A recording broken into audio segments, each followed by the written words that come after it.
Gravação em progresso. Vamos iniciar, então, esta aula 3 de introdução à administração, compartilhando a tela com vocês.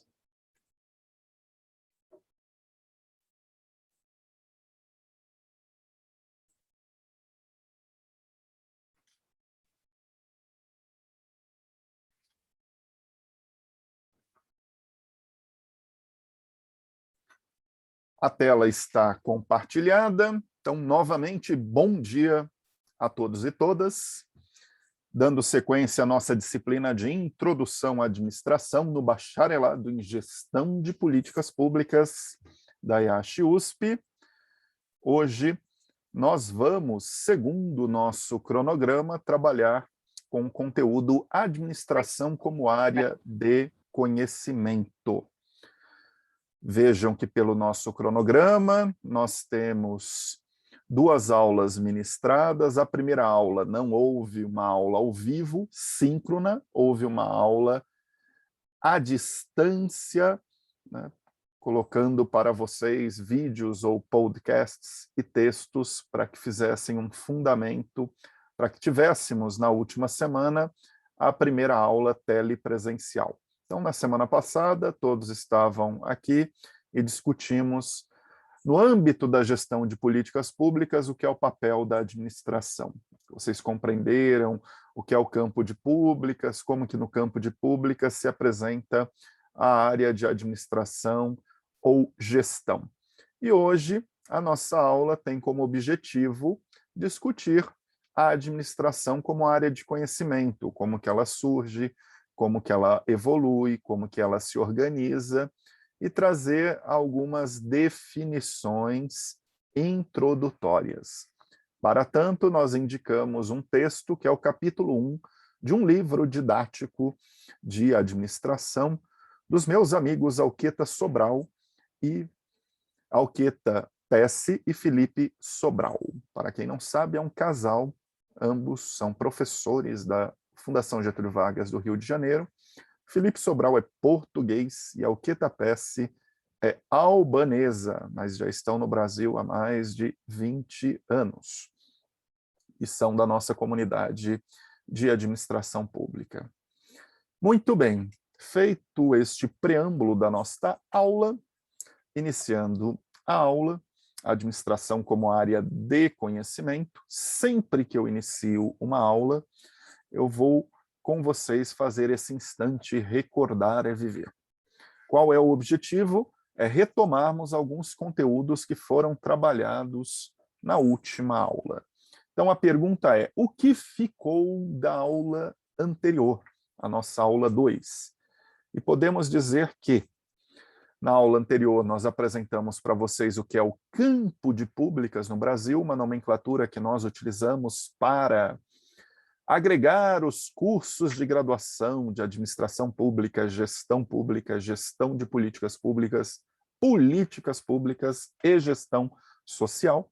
Essa nomenclatura é utilizada desde 2010, a partir de um movimento que deu origem às Diretrizes Curriculares Nacionais de Administração Pública, que é um documento do Conselho Nacional de Educação e do Ministério da Educação que reconhecem a autonomia deste ensino.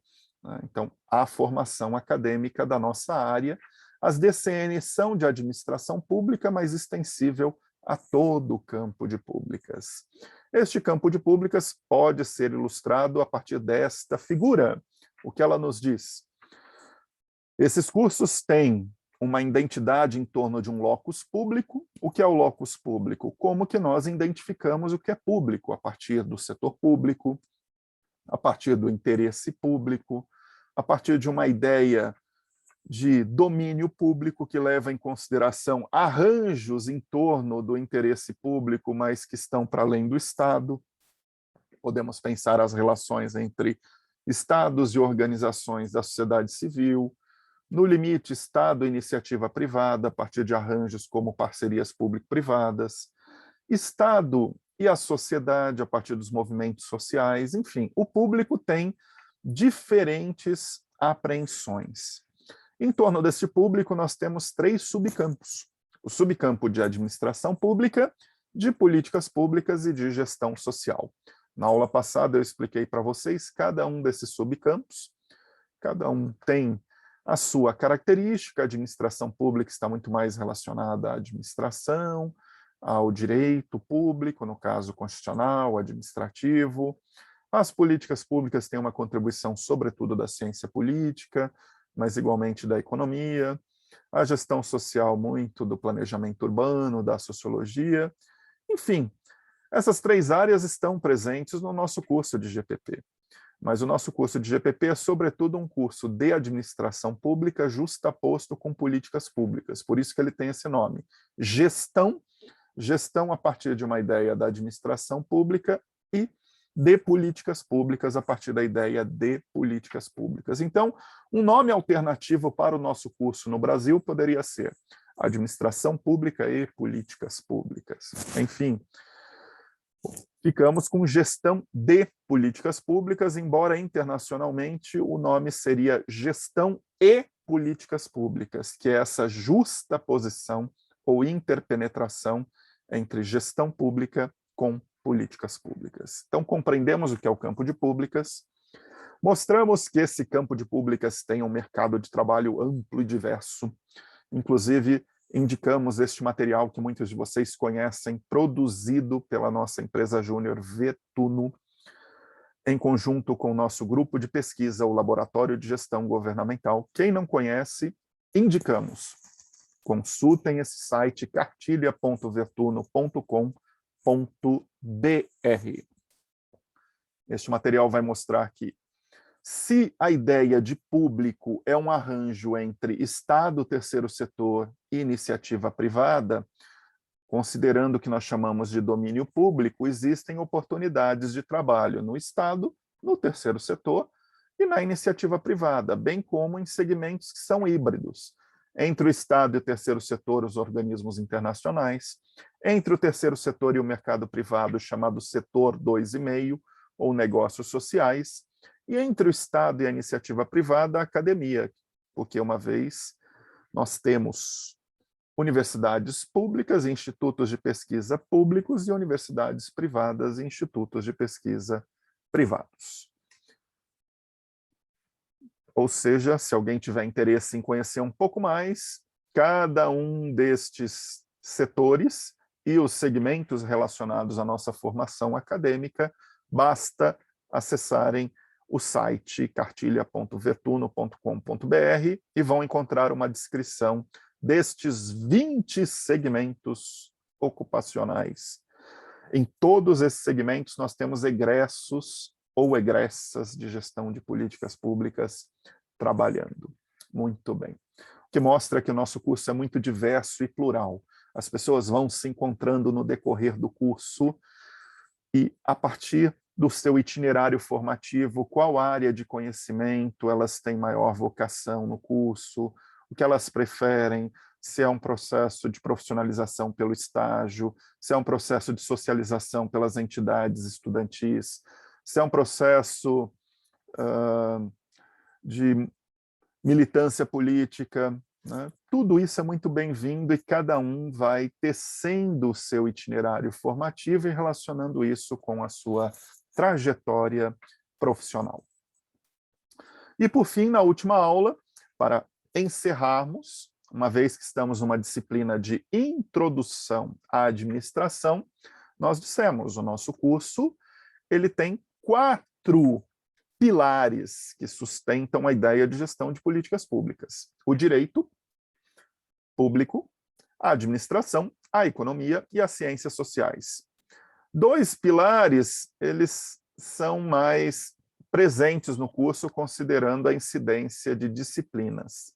São os pilares da administração, que nós estamos começando com essa disciplina de introdução à administração, e o pilar das ciências sociais, que vocês, neste primeiro ano, tiveram as disciplinas de introdução à sociologia, introdução às políticas públicas, estão tendo agora a disciplina de introdução à política. Bem como o pilar de economia, com a disciplina de introdução à economia, e o pilar de direito vai se iniciar no terceiro semestre com a disciplina de direito constitucional. E este pilar de administração vocês vão ter disciplinas no terceiro, quarto, quinto, sexto, sétimo e oitavo semestre. Em todos os semestres do curso, há, né, a partir desse segundo semestre, pelo menos uma disciplina obrigatória de administração. Em alguns semestres tem muito mais disciplinas obrigatórias de administração, como no terceiro, quarto, quinto e sexto. No sétimo e oitavo tem uma disciplina obrigatória cada qual. Enfim, e para que vocês possam aproveitar plenamente as disciplinas que vêm na sequência, necessitam de fundamentos. E o papel desta disciplina de introdução à administração é apresentar esses fundamentos para vocês. E vamos começar apresentando esses fundamentos na aula de hoje. Eu vou descompartilhar a tela antes de continuarmos, para saber se tem alguma dúvida, pergunta ou questão relativa ao conteúdo da aula passada. Alguém quer perguntar algo da aula passada, que porventura não ficou claro, ou necessite de algum complemento? Esse é o instante. Sim ou não? Estou vendo apenas as caras de vocês se mexerem. Quando não quiserem abrir a câmera, podem usar também as reações. Aqui nas reações, quiserem dizer não, basta colocar esse X que eu acabei de colocar. Enfim, só uma forma da gente manter o mínimo de interação. Tá aí algumas pessoas colocando, a Karen, o Felipe, a Paula, o Antônio deu um joia, muito obrigado a todos vocês. Então vamos prosseguir com o conteúdo da aula de hoje, compartilhando novamente a tela com vocês.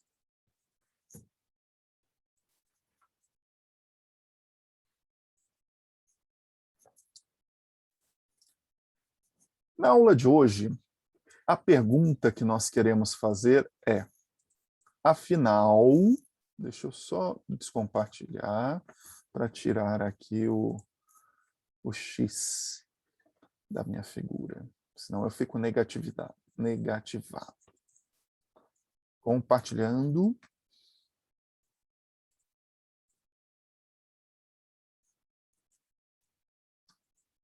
Tela recompartilhada. O objetivo da aula de hoje é muito simples. É responder a pergunta, afinal, o que é administração como ciência? Imaginem vocês dialogando com um colega de vocês que não seja de gestão de políticas públicas. Pode ser de um outro curso da IACH, onde a disciplina de administração não está presente, pode ser alguém do ensino médio, né? Pode ser alguém do seu círculo social, e essa pessoa pergunta para você, mas afinal, o que é administração? Por que vocês estudam isso? É um pouco isso que a gente vai discutir na aula de hoje. E para fazer essa discussão, nosso texto base é este. Vocês estão vendo aqui o livro da Alqueta Pesce, do Felipe Sobral. Deixa eu ver se eu estou aqui com o meu exemplar. Estou. Depois eu pego ele, está lá em cima. Enfim, este livro é muito bacana, gente. Eu coloquei todo o livro à disposição para vocês no Drive, mas nós só vamos usar nessa disciplina 2 capítulos desse livro, o capítulo 1 e o capítulo 2, tá ok? Mas fica aí um livro para vocês, se tiverem interesse em outros conteúdos, né? Seja para essa disciplina ou no decorrer do curso. Esse é um livro-texto. O que é um livro-texto? É um manual cujo papel é didático, né? Ele sistematiza o conhecimento. Em vez de vocês precisarem ler aqueles textos clássicos, ele traz uma síntese desses textos. Aí vocês devem estar se perguntando, ora, Coelho, por que em economia, em administração, vocês usam esses livros-textos? E lá em introdução às políticas públicas ou introdução à política, vocês usam menos livros-textos e vão ler, às vezes, mais o texto original, que é o texto clássico. Tá? Porque tem uma diferença. Imaginem vocês se eu colocasse agora um livro, um texto clássico de administração, escrito por autores, né, ali no final do século XIX, início do século XX. Em administração, o contexto importa muito. E o contexto da época já não faz sentido para vocês. As ideias, sim. Os princípios, eles são atemporais, eles se mantêm ao longo do tempo. Mas o contexto muda, no sentido da aplicação do princípio, a técnica que traduz o princípio em ação, né? De lá para cá, passou-se muito tempo. Então, faz muito sentido, às vezes, numa disciplina de introdução à política, você lê Maquiavel, né, clássico, original. Né? Perfeito, porque ali está trabalhando, tudo bem, tem o contexto da época, mas se está se extraindo as ideias. Afinal, né, é um debate de ciências humanas, né? Ele tem um sentido mais formativo, filosófico no campo das ideias. No debate de administração e no debate de economia, é um debate menos de ciências humanas e mais de ciências sociais aplicadas. Nós mobilizamos esse conhecimento para a ação. Então, às vezes, alguns textos clássicos são legais, quem tiver interesse eu posso passar, mas para a maioria de vocês pode não fazer sentido e pode se tornar um texto até tedioso, não atraindo vocês para dentro da disciplina. Enfim, então por isso que tanto em administração quanto em economia, nós acabamos usando livros-textos. Tá? A maioria dos textos que vocês vão ler na disciplina são derivados de livros-textos, manuais didáticos que sistematizam o conhecimento. Tá bom? Então vamos lá para a aula de hoje, baseada no capítulo 1 deste livro, capítulo intitulado Introdução à Administração e às Organizações. Em primeiro lugar, pessoal, precisamos definir a administração como uma ciência. Né? Por quê? Estamos na universidade, não estamos pensando a administração simplesmente como um conjunto de práticas. Né? Se nós estivéssemos numa organização, a gente poderia estar ali pensando a administração meramente como um conjunto de práticas, práticas essas que são sistematizadas a partir de um conjunto de métodos, instrumentos e técnicas aplicáveis às organizações. Mas antes de pensarmos esses métodos, essas técnicas, esses instrumentos, e algo que vocês vão debater durante todo o curso, né, a gente precisa pensar a administração como uma ciência. Qual é o papel da administração como ciência? Por que podemos falar numa ciência da administração? Que tipo de ciência é a administração? Enfim, essas são algumas primeiras perguntas. Né? Primeira questão, a administração é uma ciência social aplicada. O que é uma ciência social aplicada? É toda a ciência que reúne campos de conhecimento que guardam uma relação com a intervenção nos aspectos sociais da vida humana. Então, é uma ciência que, obviamente, para refletir sobre os fenômenos, mas ela tem muito de uma reflexão a partir de uma relação entre o conhecimento e a ação. Exemplo, para além da administração, arquitetura e urbanismo é uma ciência social aplicada. Tem uma relação entre conhecimento e ação. Você mobiliza esse conhecimento para intervir em algum tipo de aspecto social da vida humana. Né? Na arquitetura e no urbanismo, para você pensar formas, edificação, território, né? Planejamento urbano, regional, né? Ciências contábeis, idem, né? Ciência da informação, comunicação, demografia, direito, planejamento urbano, né? Serviço social. É um conjunto de áreas que perfazem as chamadas ciências sociais aplicadas. São áreas diferentes das ciências humanas. Exemplo de ciências humanas: a filosofia, a política, a sociologia, a antropologia, a educação, né? Enfim, são ciências que têm uma base, né, humanística muito forte. Nós, como ciência social aplicada, utilizamos o conhecimento das ciências humanas. Eles estão na nossa base. Mas o nosso papel é mobilizar esse conhecimento para a ação. Então, a administração é uma ciência social aplicada.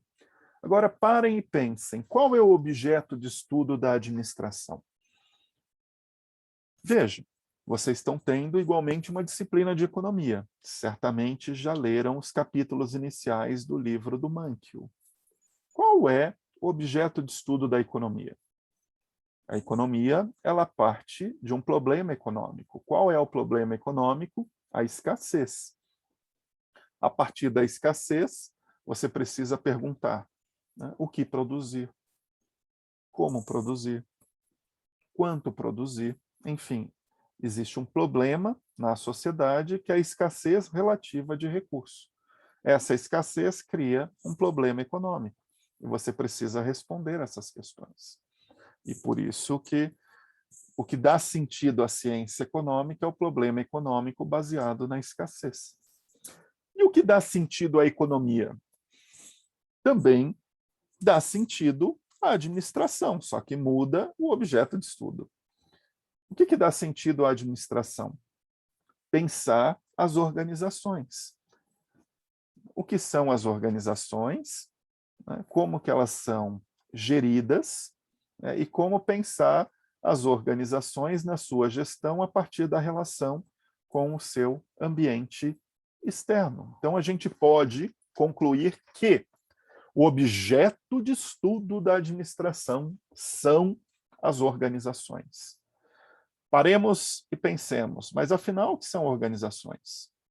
São unidades sociais intencionalmente formadas para atingir algum objetivo. Uma empresa é uma organização.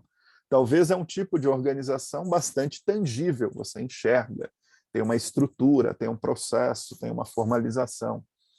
Dentro do setor público, temos diferentes organizações nos 3 poderes, no executivo, no legislativo, no judiciário, nos 3 níveis de governo, na União, nos estados, nos municípios. Também muitas organizações são tangíveis, formais.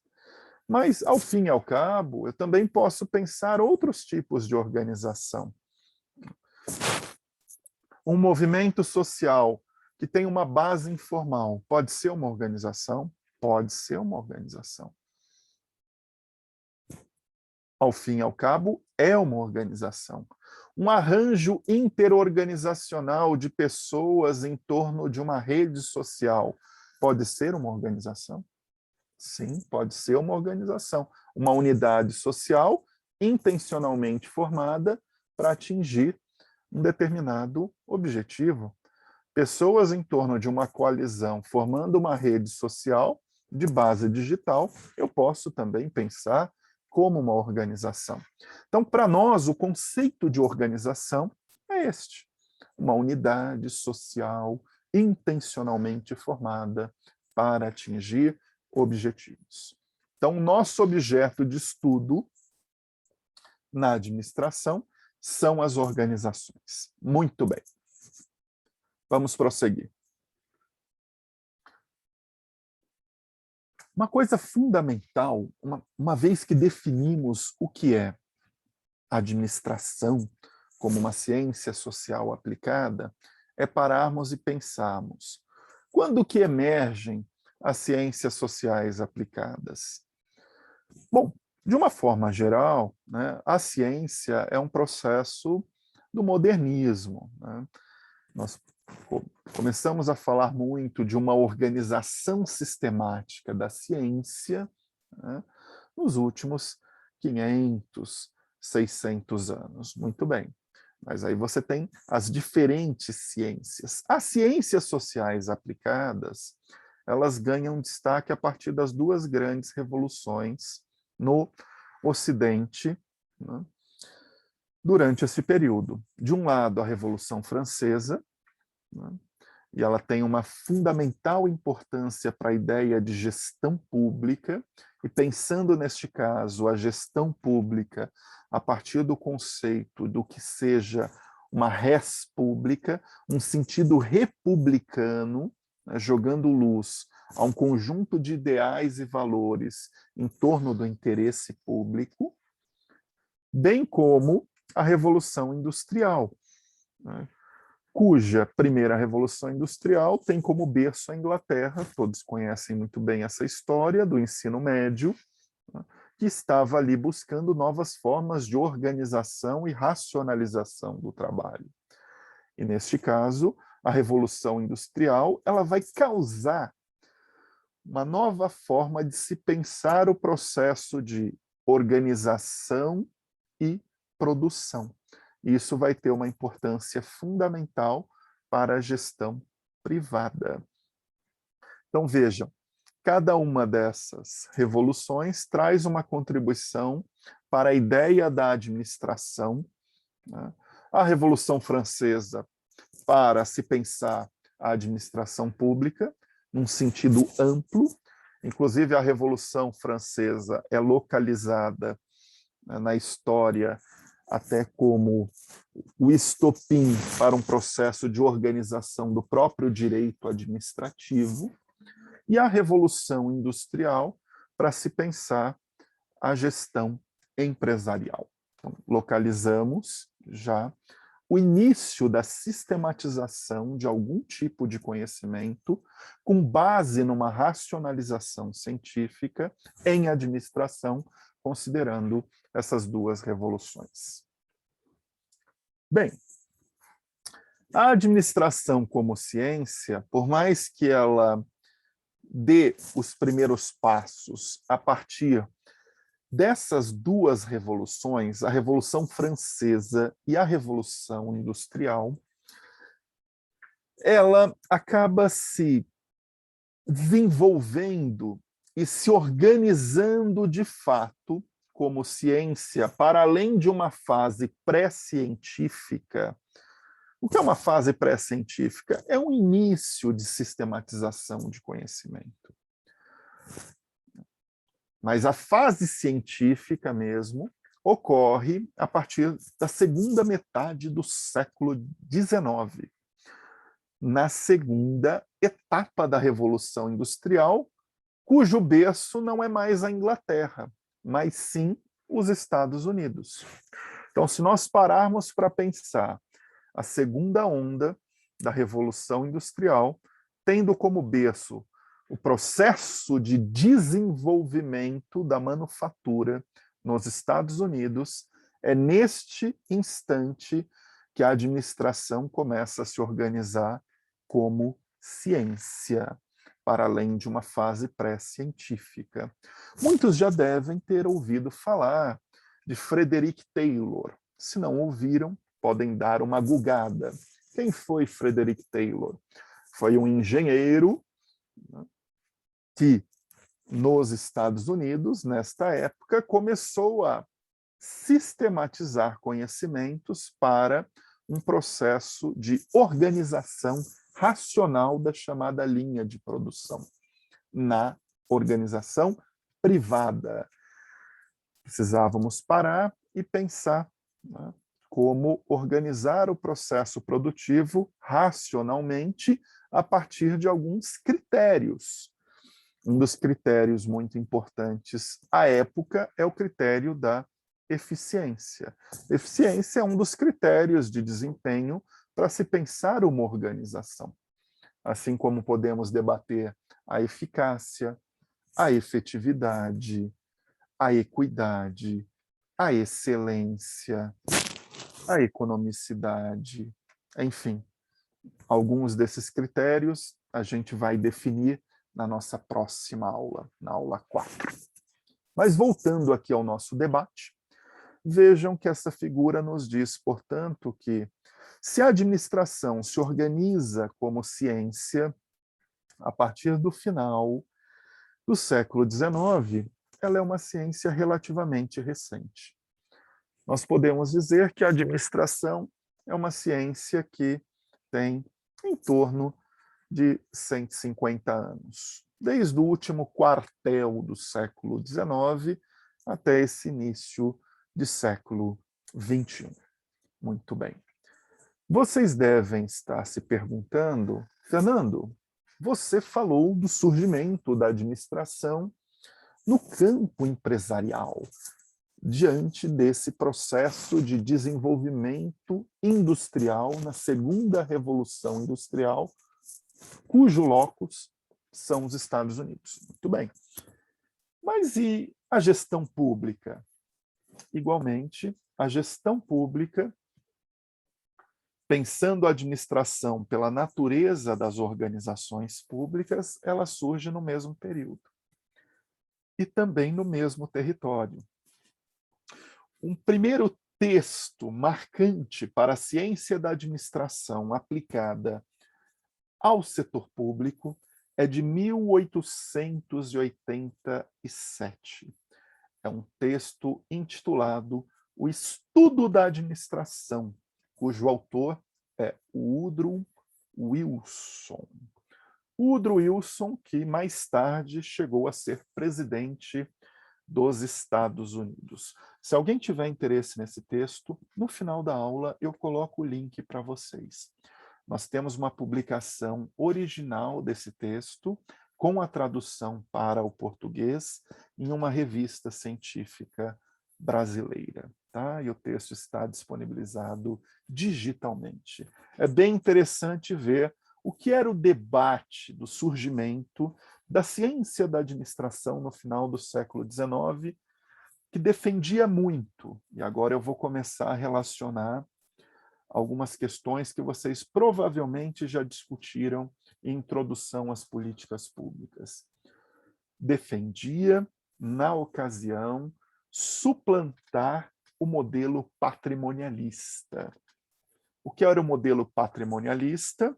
O modelo patrimonialista é o modelo de gestão pública no qual o interesse público ele é capturado pelo interesse privado. Por que que isso ocorria? No fundo, isso ainda ocorre. O fenômeno ele se mantém e ele se adapta. Né? O patrimonialismo tem uma série de ismos. O patrimonialismo a gente pode discutir a partir do coronelismo, a partir do nepotismo, a partir do fisiologismo, do mandonismo, do clientelismo. Então, o patrimonialismo tem um conjunto de ismos que dão a ideia do que seja o fenômeno. Esses ismos são como gramáticas políticas. O que é uma gramática política? É a forma em que uma determinada dinâmica política ocorre. Então, deixa eu fazer um parênteses e explicar rapidamente isso para vocês. Eu vou aqui descompartilhar a tela. Paremos e pensemos. O nepotismo. O que é o nepotismo? É a ocupação de um cargo público a partir de relações familiares. Muito bem. Como que se origina o nepotismo? Na formação dos Estados modernos. Pensem a formação dos Estados modernos, lá no início, no século XV, no século XVI, o Estado moderno absolutista, que não separava a política da religião, que não separava a política da administração. Portanto, quem tinha acesso aos cargos públicos eram os nobres que estavam no entorno da monarquia. Muito bem.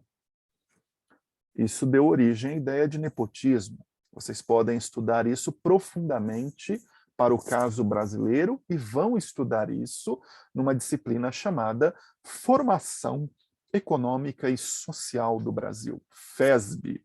Essa disciplina deixa todo mundo, aqueles que têm, obviamente, não é meu caso, de cabelo em pé. Né? É uma disciplina de 4 créditos, FESB 1, depois FESB 2, 6 créditos, ali no terceiro e no 4º semestre do curso, dividida, às vezes, por 2 professores, com uma carga de leitura enorme.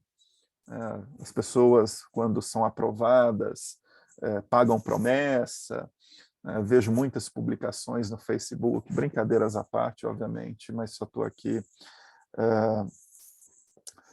mostrando para vocês a importância de FESB. E quando vocês forem para a disciplina de FESB, vocês vão ler alguns capítulos deste livro. Raimundo Faoro, Os Donos do Poder. Raimundo Faoro é um dos grandes intérpretes da história administrativa brasileira. Quando nós usamos o termo história administrativa, é no sentido da história da administração pública. E ele mostra muito bem a formação do patronato político brasileiro, né? Então, o nepotismo no Brasil, a forma que isso estava enraizado, né, desde os primeiros momentos, ainda no Brasil colônia, nas capitanias hereditárias, no Império igualmente, enfim. Então, muito nepotismo a partir da ocupação de cargos públicos por relações pessoais ou mesmo familiares. E muitas vezes os cargos públicos eram hereditários, passavam de pai para filho. Muito bem. Parem e pensem o nepotismo na atualidade. Ele ainda existe? Existe. Só que, obviamente, o fenômeno vai se adaptando. Hoje, o nepotismo é vedado em lei, mas existe o nepotismo cruzado. Que é o nepotismo cruzado, eu posso empregar o filho de alguém, e este alguém pode empregar o meu sobrinho. A gente faz um cruzamento. E o nepotismo cruzado, hoje, ele tem um certo nível de complexidade que não é fácil você identificar. Apenas a partir de análise de redes sociais você consegue fazer essa identificação. Análise de redes sociais é uma forma de você mapear relacionamentos, pensar a chamada abordagem relacional entre diferentes atores. Isso, às vezes, não é trivial a olho nu. Ok? Outro ismo do patrimonialismo, o coronelismo. Coronelismo, certamente, todo mundo conhece a partir daquilo que estudaram no ensino médio, quando se joga luz na República Velha, né, o voto de cabresto, muito no nível local, com a figura do coronel, né, onde o poder econômico se fazia poder político. O que é o coronelismo hoje? O coronelismo hoje é o coronelismo urbano, além, obviamente, da permanência do coronelismo rural, né, de base regional. Mas o coronelismo urbano guarda relação, muitas vezes, com uma relação entre política e religião, né? Guarda, às vezes, uma relação entre política e organizações paraestatais, se a gente parar para pensar milícias, e assim por diante. Então, vejam, esses fenômenos estão numa base sociocultural e eles vão se adaptando com o tempo. Mas por que eu estou colocando isso? Porque no final do século XIX é quando se inicia um debate da necessidade de profissionalização da administração pública. E o que era, na ocasião, discutir profissionalização da administração pública era tentar suplantar o patrimonialismo a partir de algum tipo de modelo de gestão mais racional. Então, da mesma forma que na iniciativa privada se usava o critério da eficiência para organizar uma linha de produção, pensando na especialização do trabalhador, no setor público se pensava como profissionalizar a gestão pública, tornando a gestão pública mais impessoal, tornando a gestão pública não simplesmente uma discricionariedade do gestor de plantão, mas algo baseado em normas, regras e procedimentos.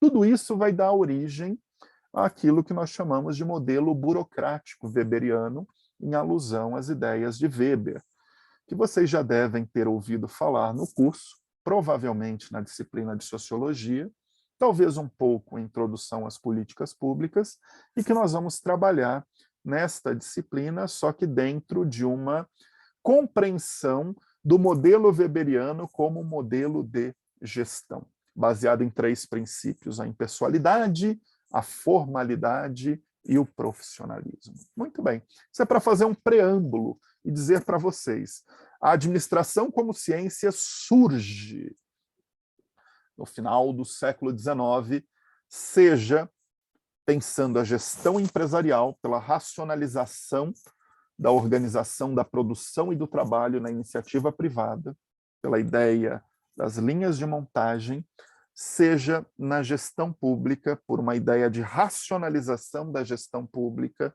que buscava suplantar o modelo patrimonialista, a partir de ideias baseadas em princípios como a impessoalidade, o profissionalismo e o formalismo. E esse debate, o primeiro texto devidamente organizado é de Woodrow Wilson, em 1887. Muito bem. Dúvidas, perguntas, questões? Sim ou não? Vamos avançar? Então eu vou compartilhar a tela novamente com vocês.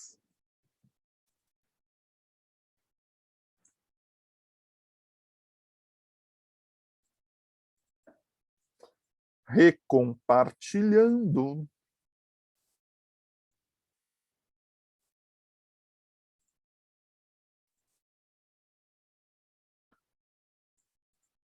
Feita essas considerações de como que a administração se organiza no final do século XIX como uma ciência social aplicada, surge a questão: como que o conhecimento administrativo se estrutura cientificamente? Vejam essa figura. Essa figura está dizendo o que para nós? Toda ciência, ela parte de um método científico. O método científico, ele tem que ter critérios de cientificidade, ou seja, partir de um processo de observação da realidade, né?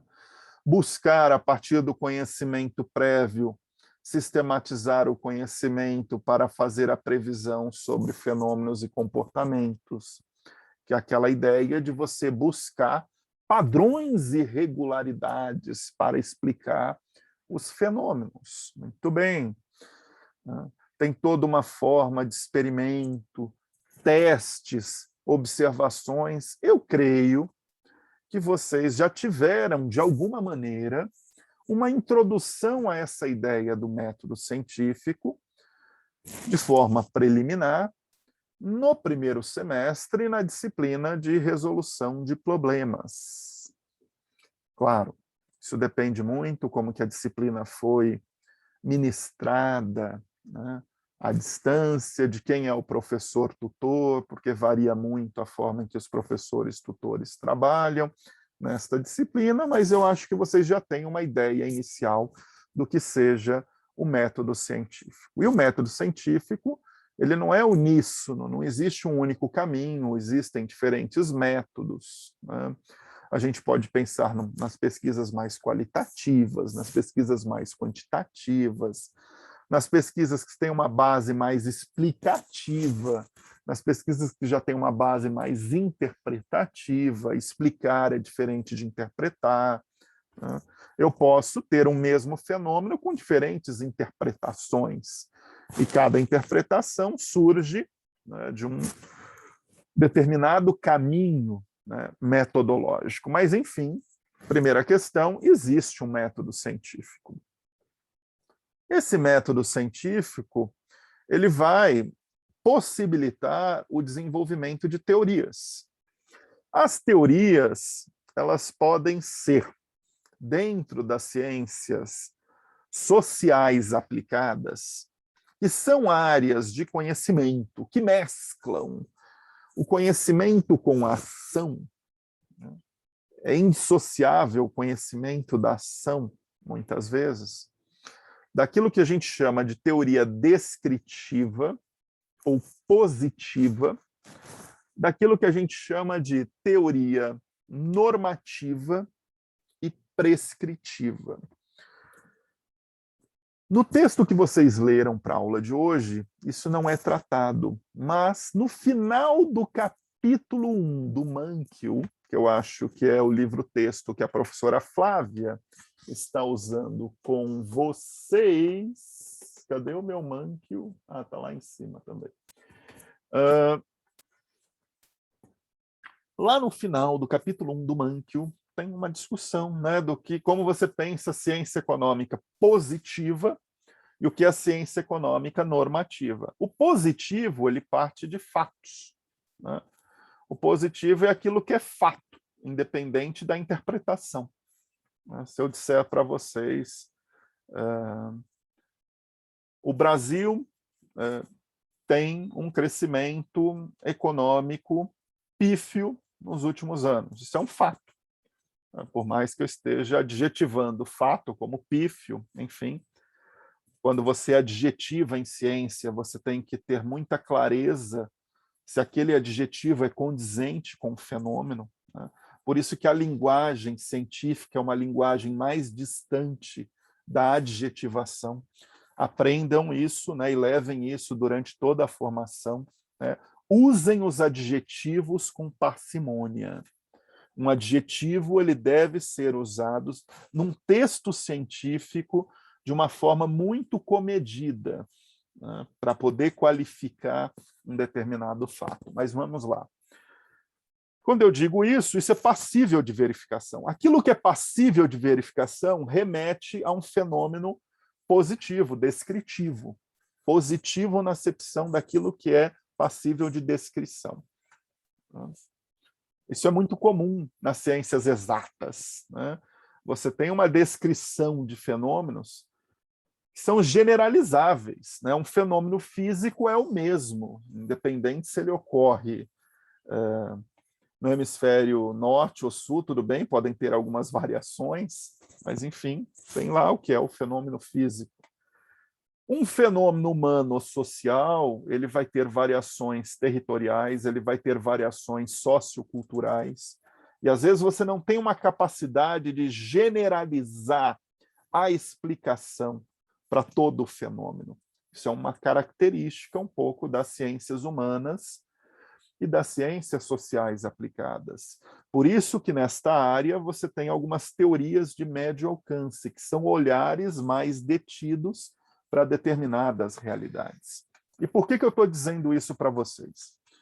Porque dentro do fenômeno administrativo, às vezes um caso importa. Às vezes você está olhando para a realidade de um determinado caso, e aquilo importa. Você está olhando para uma lupa para um pequeno fenômeno.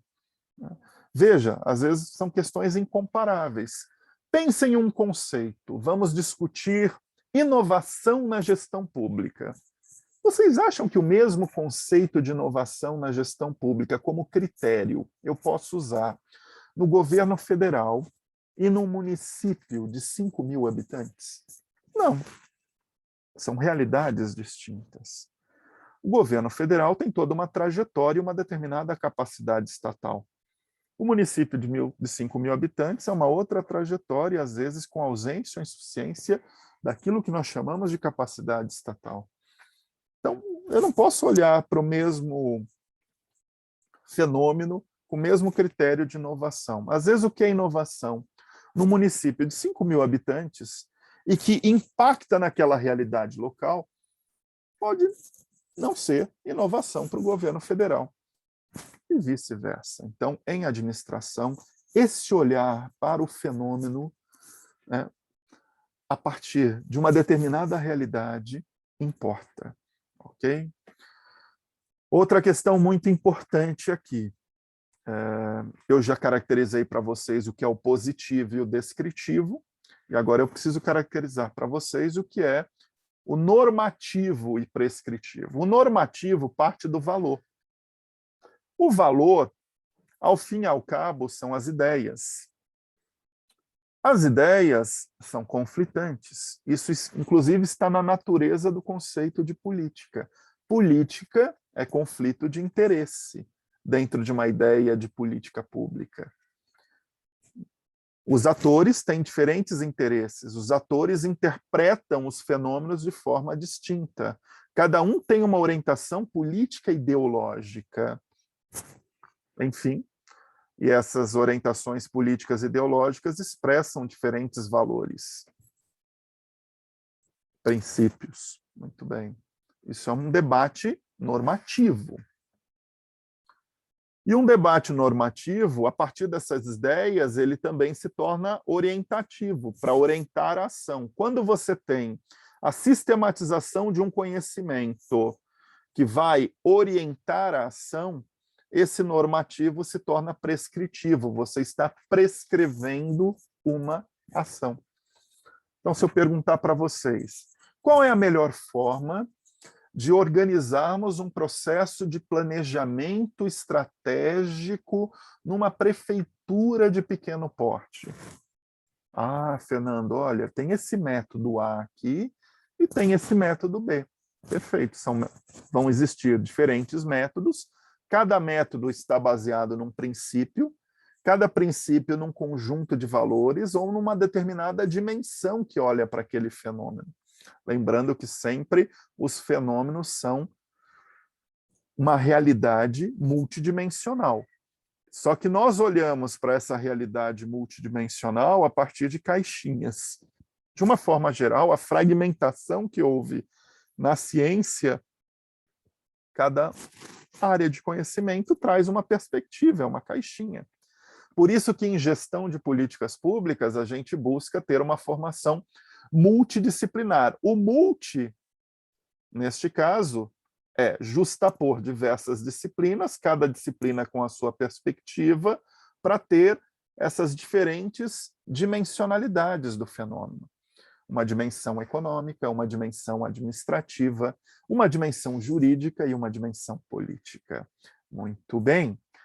E o último elemento que a gente pode extrair desse slide é, em administração, a experiência prática importa. A gente também constrói muito conhecimento a partir de processos de observação, da vivência na própria organização, trazendo aquele elemento empírico para ser refletido, né, dentro de uma relação entre teoria, né, e locus empírico. Isso é a ideia da própria experiência prática, né? Então, tudo isso, ao longo dos últimos 150 anos, foi sendo sistematizado e dando origem ao que nós chamamos de uma teoria geral da administração, que é um conjunto de conhecimentos administrativos. Tá ok? Deixa eu descompartilhar aqui a tela e perguntar para vocês se há alguma dúvida, pergunta ou questão. Vamos lá, pessoal? Este é o instante. Força, temos ainda 30 minutos de aula, bastante conteúdo pela frente. Mas até aqui tudo bem? Sim ou não? Segundo a Karen Comuro e o Felipe Seige, não, porque eles ainda mantêm com aquele não lá da pergunta anterior. Esqueceram de desabilitar. Obrigado, Felipe, desabilitou. Valeu. A Karen ainda não desabilitou. Daqui a pouco ela desabilita. Muito bem. Brincadeira, Karen. É só uma forma de eu falar um pouco com vocês aqui, parar um pouco a aula, ter um contato e assim por diante. Vamos lá, moçada. A Júlia está perguntando. Vamos lá, Júlia. Professora, distinção. Era positivo e prescritivo e normativo e prescritivo. Não, vamos lá, Júlia. De um lado, positivo. De outro lado, normativo. O positivo está relacionado a um fato. O fato é inexorável, ele está dado. Por isso que o positivo está relacionando com aquilo que você consegue descrever. A descrição é a mesma, né? Olha, a Terra é redonda. Bom, pelo menos para 75% da população, né? Mas cientificamente está lá. Muito bem, né? Positivo, descritivo. Do outro lado, vamos lá. Normativo está baseado no juízo de valor, nas suas ideias, na sua orientação política e ideológica. Normativo, e você mobiliza as suas ideias para ação. Normativo, prescritivo. Então, existem as teorias positiva-descritivas e as teorias normativas prescritivas. Tá? Uma teoria positiva está baseada na descrição do fenômeno e uma teoria normativa, ao fim e ao cabo, pode propor uma prescrição, uma maneira de agir. E veja que a teoria normativa, pessoal, ela então vai envolver critérios, e os critérios estão baseados em juízos de valor. Quer ver? Deixa eu trazer uma discussão para vocês,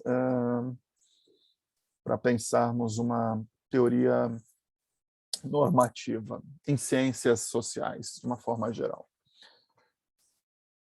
Vamos pegar um fenômeno. Vamos imaginar o seguinte, pessoal.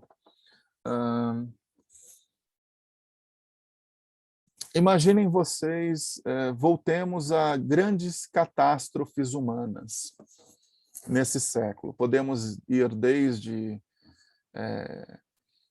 guerras, alguns processos migratórios muito desumanos, podemos pensar...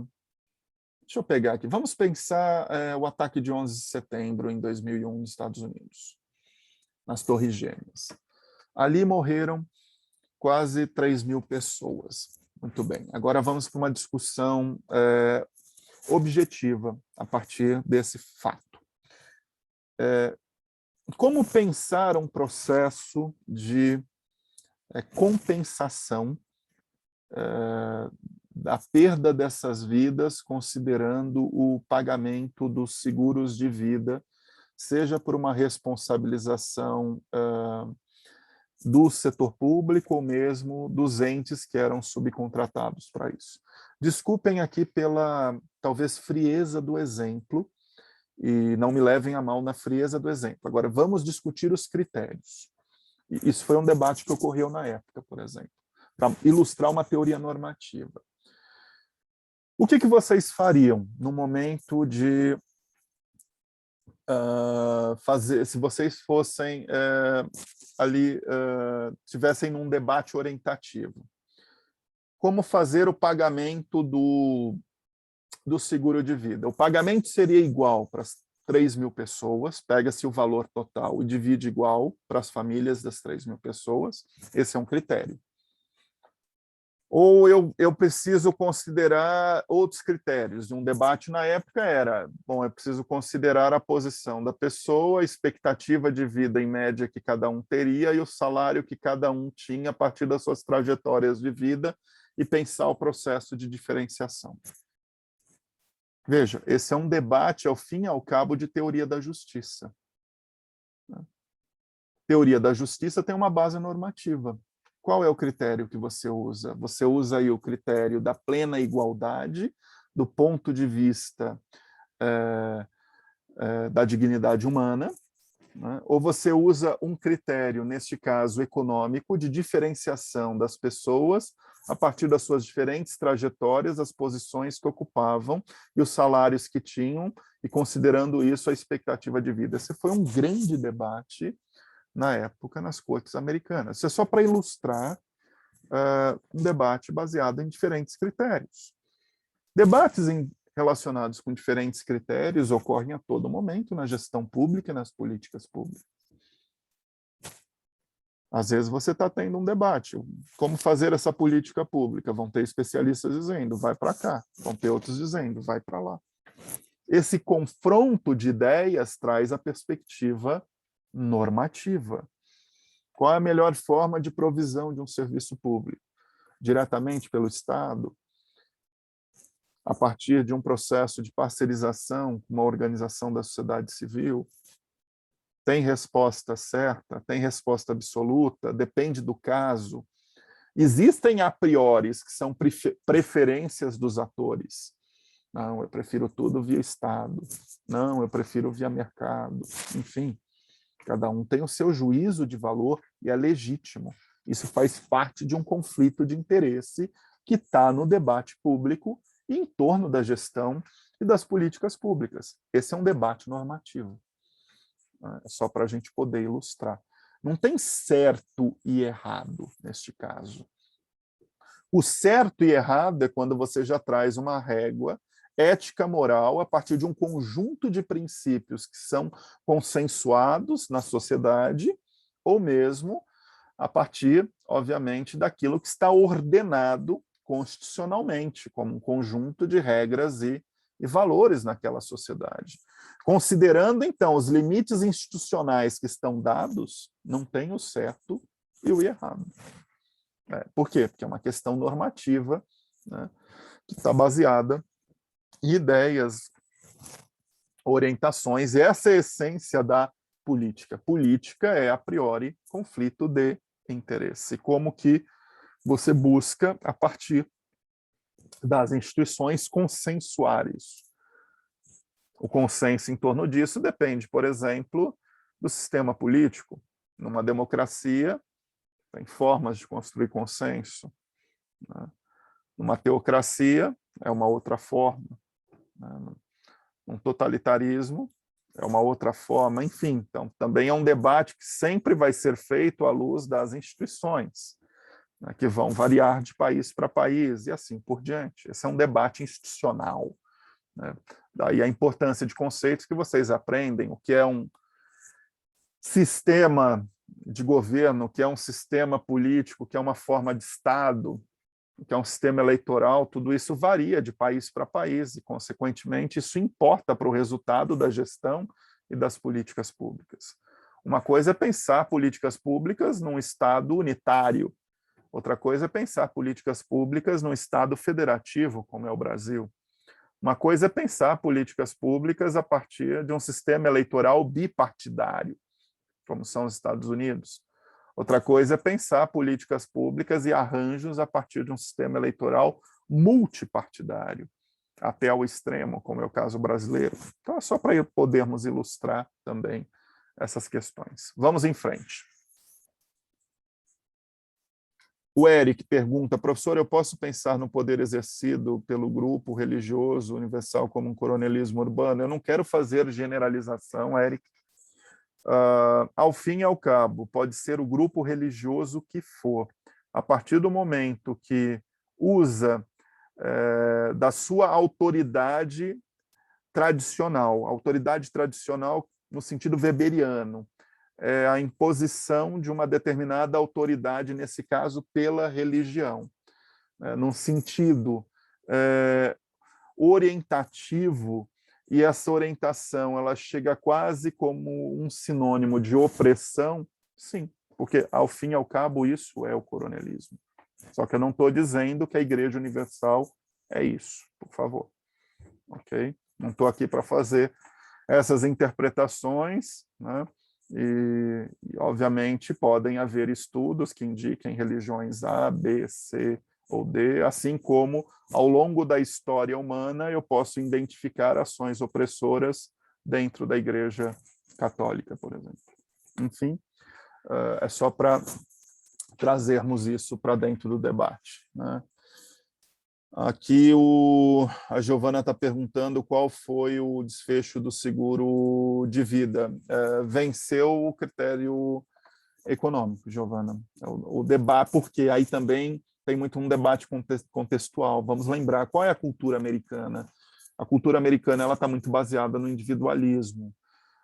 E dentro dessa ideia do individualismo tem uma ideia intrínseca, obviamente, da meritocracia. Então, aquela questão, se tinha ali uma pessoa que era presidente de uma empresa e ganhava $70 mil por mês, mas tinha ali também, obviamente, um funcionário de limpeza que ganhava $1.500, $2.000 por mês, eles estavam em posições distintas no mercado de trabalho, e você tinha que pensar o montante total do seguro, também levando em consideração a posição que cada pessoa tinha a partir da sua trajetória pregressa.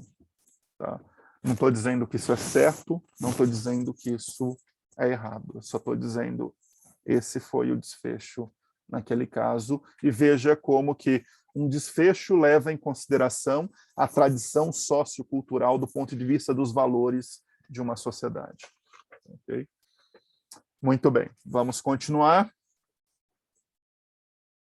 Eu vou aqui compartilhar com vocês novamente a nossa apresentação para esses 20 minutos finais da nossa aula.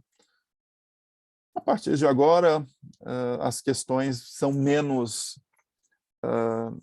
grandes questões, como eu estou construindo. Agora a gente pode ir nesses minutos finais, mas apenas fechando os conceitos, né, para dar sentido a toda a aula. Então, vamos lá. Compartilhando a tela. Muito bem, então entendido que a administração é uma ciência social aplicada, cujo objeto de estudo são as organizações. Essa ciência está entre nós há 150 anos. O conhecimento administrativo vai sendo construído muito a partir da aplicação do método científico nessa relação entre teoria, né, ou teorização com a experiência prática, e tudo isso foi compondo aquilo que a gente chama de teoria geral da administração, que é um corpo de conhecimento administrativo.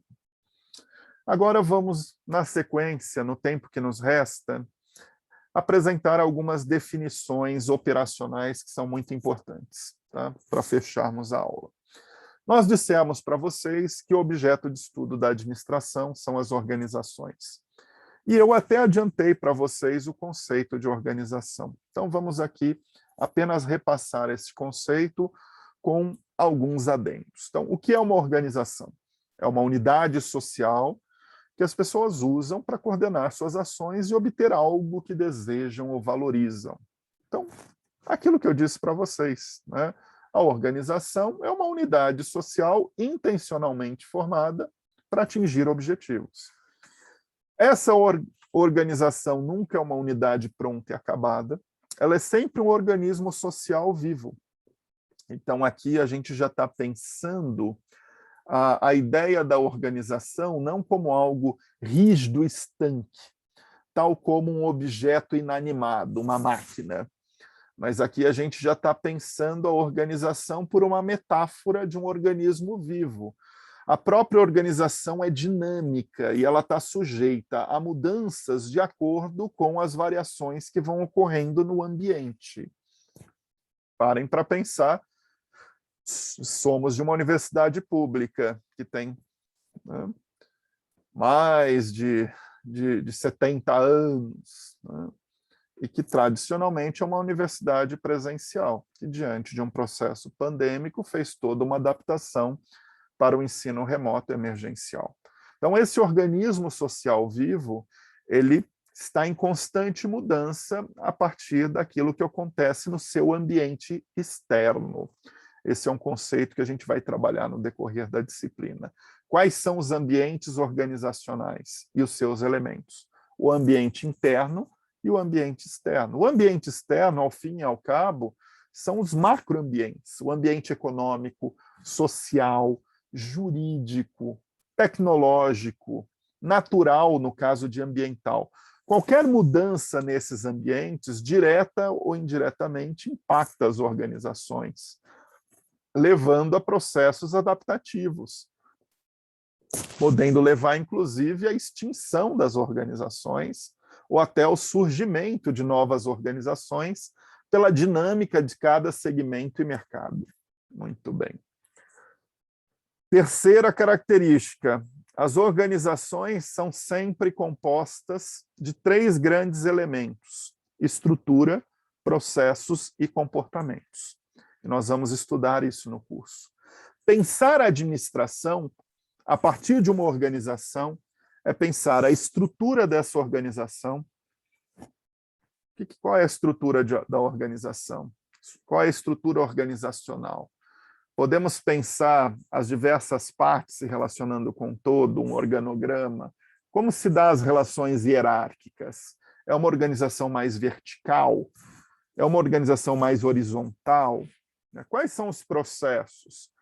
Os processos são plenamente formalizados em regras e normas, ou são questões mais baseadas em aspectos informais, baseados na confiança das pessoas que estão naquela organização? Ou seja, são processos mais burocratizados ou são processos menos burocratizados e mais baseados na dinamicidade, na organicidade? E os comportamentos? Como que as pessoas se comportam? Qual é a cultura organizacional? Quais são os principais valores daquela organização? E assim por diante. Esse é um debate sobre as organizações. Ok? Claro que a gente pode ter desde organizações simples até organizações complexas. Aqui, obviamente, durante a disciplina, a gente vai fazer o debate sobre organizações muito mais complexas, tá? E sempre pensando às organizações públicas. Outro conceito fundamental na nossa disciplina, o conceito de fases organizacionais.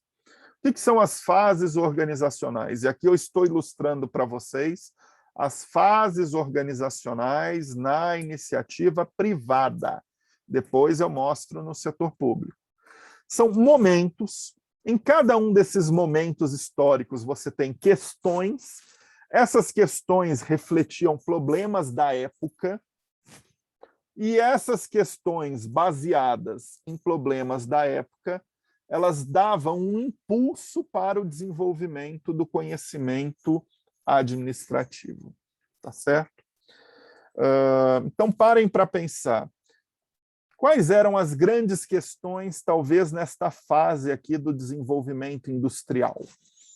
Que é aquela segunda revolução industrial que ocorre nos Estados Unidos. Neste momento, certamente, o grande debate é como tornar o processo produtivo ininterrupto, como aumentar a escala de produção, como tornar o trabalhador mais especializado, para que, a partir dessa especialização, você aumente a eficiência do processo produtivo. Então, diante dessas questões, houve o desenvolvimento de um conhecimento na época. As questões no gigantismo industrial, depois nós vamos entender durante a disciplina que fase é essa, são outras. As questões na fase moderna, após a Segunda Guerra Mundial, são outras. As questões, a partir do processo de globalização, que demarca uma terceira revolução industrial baseada nas tecnologias de informação e comunicação, na transformação digital, na ideia de flexibilização do processo produtivo, são outras. Então, a cada época, nós temos uma fase organizacional. Cada fase tem os seus problemas, cada conjunto de problema dá origem a um rol de questões. E esse rol de questões orienta o desenvolvimento do conhecimento. Tudo bem? Imaginem vocês, será que as discussões que a gente estava fazendo na administração pública 50 anos atrás são discussões que ainda estamos fazendo hoje? Talvez algumas sim, elas são intertemporais. Ou elas são intergeracionais, são questões que vão para além de uma geração. Certamente, muda-se a atenção, porque às vezes, numa determinada época, não se dava tanto valor àquela agenda, para falarmos de agenda de políticas públicas que vocês estudaram, introdução às políticas públicas, como que um problema chega na agenda governamental. Problemas são infinitos, problemas se rivalizam. Nem todo problema público alcança a agenda governamental. Muito bem. Paremos para pensar. Todo o foco que as organizações dão, ora apenas de forma aparente, ora de forma mais substantiva, no debate sobre diversidade, no debate sobre inclusão social, nos últimos 10, 15 anos, tinha a mesma intensidade há 50 anos atrás. Longe disso. As agendas mudam. As agendas mudam, isso tem fatores políticos, isso tem fatores sociais, o próprio reconhecimento da sociedade, isso tem fatores intergeracionais. No caso do serviço público, isso passa, inclusive, pela forma em que a burocracia vai se tornando mais diversa, e uma vez que ela vai se tornando mais diversa, ela se reconhece na diversidade e desenha ações em prol da diversidade. Eu estou na Universidade de São Paulo desde 1994, entrei como aluno. Posso dizer claramente, uma coisa era a Universidade de São Paulo em 1994, nos anos 90. Outra coisa é a universidade hoje, quando olhamos para os critérios de diversidade para os critérios de inclusão social, levando em consideração, né, ações afirmativas a partir de critérios, né, de renda e a partir de critérios, né, de raça e etnia. Muito bem. Então, isso é só para a gente poder ilustrar o que é pensar cada fase organizacional. Outro conceito muito importante, vocês viram no capítulo da aula de hoje. O que são os níveis organizacionais? Pense em uma organização qualquer. Sempre que pensarmos administração numa organização, o ato de administrar uma organização envolve 3 níveis. O nível estratégico, também chamado de nível de direção. O nível tático, também chamado de nível gerencial. E o nível operacional, também chamado nível técnico e de supervisão. Então, o ato de administrar uma organização envolve o nível estratégico, o nível tático e o nível operacional. Nível estratégico são as grandes decisões que impactam no longo prazo. Envolvem os cargos de direção. Neste caso, pensem a Universidade de São Paulo. Qual é o nível estratégico? São os níveis de reitoria, pró-reitoria. Ou se eu pensar a organização não como a USP, como a EASH, qual é o nível estratégico?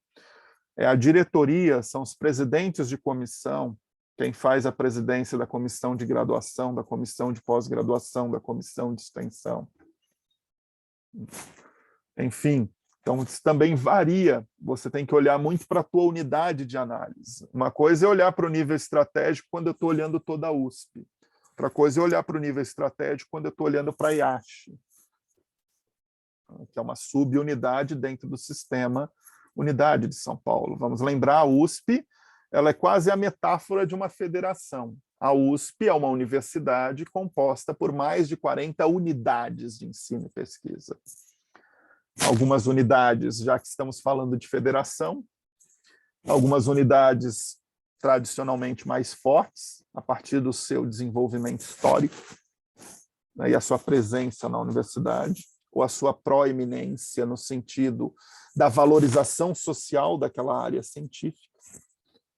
Algumas unidades mais frágeis ou ainda em processo de desenvolvimento, seja porque são mais recentes na história da universidade, seja porque às vezes tem menos recursos, seja às vezes porque ainda não tem a devida valorização social das suas áreas de conhecimento.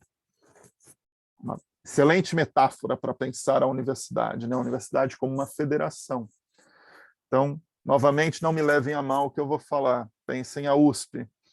Dentro da USP, quem seria o estado de São Paulo, o estado de Minas Gerais, o estado do Rio Grande do Sul, o estado do Ceará? Seriam a FE, a Poli, a Medicina, e assim por diante. Dentro da USP, quem seria o estado do Tocantins?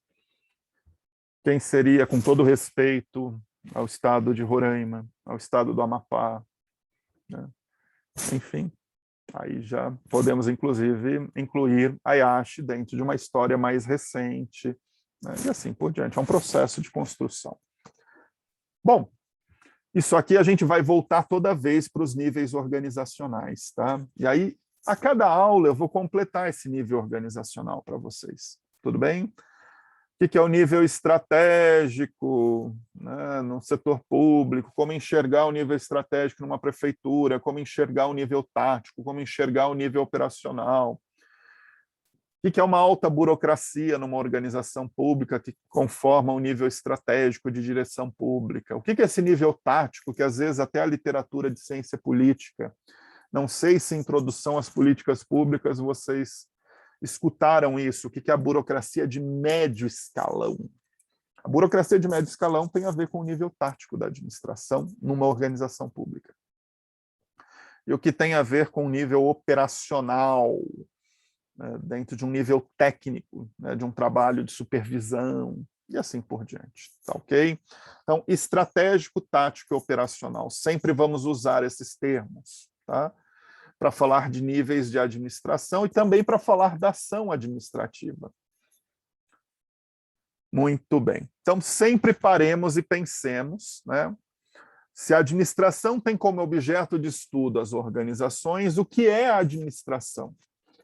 A administração, não apenas agora pensando a ciência, mas pensando o ato da gestão e da administração. A administração é um processo que consiste na coordenação do trabalho dos membros de uma organização e na alocação desses recursos para alcançar os objetivos dentro de alguns critérios.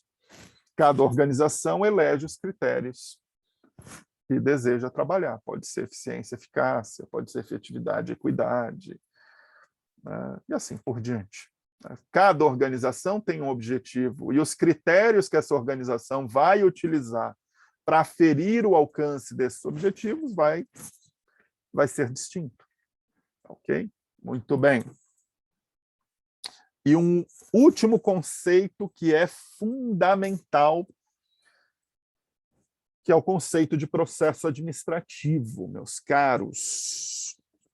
Todo mundo, agora no primeiro ano de GPP, já viu em algum momento algum modelo heurístico. Aí você fala, poxa, Fernando, quase meio-dia de sexta-feira, que termo é esse? Modelo heurístico. Modelo é uma representação da realidade. Okay? Modelo em ciência é uma representação da realidade. Você modela algo na ciência para tentar representar a realidade. Isso é modelo. Heurístico. O modelo heurístico, ele não tenta explicar a realidade. O modelo heurístico, ele tenta organizar suas ideias para você estudar essa realidade ou para você intervir sobre a realidade. Tudo bem? Então, tem um autor clássico da administração, que nós vamos estudar dentro de algumas aulas, Henri Fayol, que lá no início do século XX, mais precisamente em 1917, na sua obra Princípios de Administração Geral e Industrial, vai dizer o seguinte: a administração ela pode ser pensada a partir de um processo administrativo. E este processo administrativo se desdobra em algumas fases ou etapas. Na época, ele deu o nome de planejamento, organização, comando, coordenação e controle. Na atualidade, a gente pode pensar o que Fayol estava propondo, né, e colocar dentro desta ideia aqui. Fazer administração numa organização é planejar, ou seja, é definir os objetivos numa relação entre passado, presente e futuro. É organizar. O que é organizar? Distribuir recursos. Como que eu vou alocar recurso? Como que eu vou distribuir as pessoas? Aonde eu vou pôr mais grana? Como que eu vou usar os materiais? Isso é organização. Como que eu vou estruturar a organização? Qual é o seu modelo? Mais vertical, mais horizontal, mais burocrático, mais informal? Debate de estrutura organizacional. Isso é organização. E a direção? Como que eu vou liderar as pessoas? Como que eu vou motivar? Como que eu vou engajar? Como que eu vou coordenar diferentes áreas? Como que eu vou fazer que áreas que estão fechadas em caixinhas, dentro daquela ideia ado a ado, cada um no seu quadrado, como ocorre muito na estrutura funcionalista do setor público, elas se integrem para pensar um problema público de forma mais transversal ou intersetorial. Como que eu desenvolvo a intersetorialidade em uma prefeitura? São problemas de direção. E até que a direção pode chegar no nível de execução. Como que eu faço a ação? Como que eu faço a gestão de um projeto dentro de um órgão público? E, por fim, como que eu controlo? O que é o controle? Como que eu faço o controle da ação? O monitoramento desse controle interno. O que é o controle externo no setor público, feito pelos órgãos de controle externo numa relação entre executivo e legislativo, com apoio dos tribunais de contas. O próprio controle social, que é feito a partir da percepção e a cobrança que a sociedade exerce. É um debate de controle. Então, veja, Um modelo heurístico vocês foram apresentados no primeiro semestre, que foi o modelo do ciclo de políticas públicas, que é um modelo que não explica as políticas públicas, mas é um modelo que nós usamos para pensar as políticas públicas em fases ou etapas e, a partir de cada uma dessas fases ou etapas, poder se dedicar ao estudo de uma determinada fase ou etapa, ou poder mobilizar o conhecimento para agir naquela fase ou etapa. O processo administrativo é igual, tá certo? E outra questão que nós não vamos ver na aula de hoje, porque o tempo urge, eu vou encerrar a aula respeitando aquilo que nós combinamos, mas nós terminamos isso no início da próxima aula, é pensar que, para além do processo administrativo, nós precisamos pensar as áreas funcionais. O que são as áreas funcionais? Áreas funcionais é você pensar cada uma das funções numa organização baseado nos recursos que ela tem. Recursos financeiros, a área financeira. Recursos humanos, a área de gestão de pessoas. Recursos informacionais, intangíveis, como questões de percepção, marca, posicionamento, área comercial e de marketing, e assim por diante. Tá, ok? Por quê?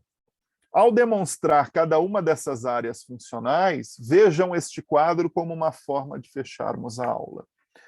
Para cada função da administração, planejamento, organização, direção e controle, considerando cada área funcional, como está no capítulo, produção, operações, logística, marketing, comunicação, finanças, orçamento, contabilidade, recursos humanos, a gente vai ter um conjunto de questões, tá certo?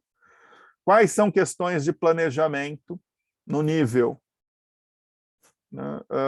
estratégico, por exemplo? Veja, também a gente pode aqui ainda quebrar isso por nível. Quais seriam discussões de planejamento estratégico pensando operações, ou de planejamento tático pensando operações, ou de planejamento operacional pensando operações? Idem para as demais áreas funcionais, né? E aí eu posso fazer essa relação entre funções da administração com áreas funcionais. Este capítulo traz algumas ideias gerais, mas ele acaba tendo uma discussão mais voltada para a gestão de empresas privadas. Eu convido vocês para pensarem após essa aula, parem e pensem o que seria isso dentro de uma organização pública. Cada uma dessas funções da administração, planejamento, organização, direção e controle, para um conjunto de áreas funcionais. Essa é uma boa reflexão como uma tarefa para o lar, né? Uma indicação pós-aula, para vocês pararem e pensarem um pouco sobre o conteúdo da aula de hoje. Olhando para uma organização pública, o que é planejar, organizar, dirigir e controlar dentro de cada uma das áreas funcionais. Se quiserem, pode extrapolar, não precisa pensar uma organização, pode pensar uma política pública. Mas, enfim, é apenas uma ideia de aplicação do conteúdo da aula de hoje. Muito bem. 12 horas e 4 minutos, já passamos 4 minutos do nosso tempo. Eu fico aqui à disposição se houver alguma dúvida, pergunta ou questão. Estou encerrando a gravação neste momento.